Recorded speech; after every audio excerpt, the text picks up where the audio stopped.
तुम्ही बघा, या गेल्या अधिवेशनामध्ये जेव्हा मी युवा संघर्ष यात्रा काढली होती, 800 किलोमीटर चाललो होतो, त्याच्या काही दिवसातच माझ्यावर ईडीने कारवाई केली. ते झालं.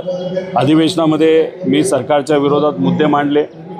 या अधिवेशनामध्ये सुद्धा अतिशय आक्रमक पद्धतीने सरकारच्या विरोधात बोललो, तर ईडी लगेच चार्जशीट तिथं केली. फक्त अधिवेशन हुसतं ते थांबले आणि नंतर कोर्टामध्ये ती प्रेस केली आणि आता ती ऑगस्टमध्ये तिथं कोर्टासमोर चर्चेसाठी तिथं येणार आहे.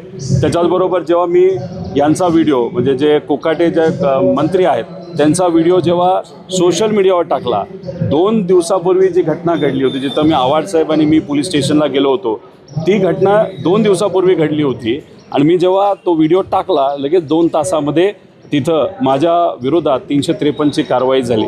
आणि मग आता जे खडसे साहेब आहेत, 4 दिवस झालं सातत्याने हनी ट्रॅपबद्दल बोलत आहेत. हनी ट्रॅप म्हणजे काय, की मुद्दामून एखाद्या नेत्याला, त्याच्या जवळच्या लोकांना, अधिकाऱ्यांना व्हिडिओ, फोटो काढून ब्लॅकमेल केलं जातं आणि मग लगेचच हा सुद्धा जर प्रकार आपण बघितला तर कोणाला कुठं काय माहीत नव्हतं, तिथं पोलीस गेले, ठीक आहे, त्यांचं इन्व्हेस्टिगेशन असू शकतं आणि मग ही घटना तिथं घडली. त्यामुळे याच्यामध्ये खरंच काय घडलं हे लोकांसमोर आलं पाहिजे. पण ज्या पद्धतीने काही गोष्टी इथं घडलेल्या आहेत, त्याच्यात नक्कीच कुठं ना कुठं तरी थोडा का होईना एक राजकीय वास हा तिथं आपल्या सर्वांना येतो. आता दुसरा प्रश्न, राज आणि उद्धव ठाकरे एकत्र म्हणजे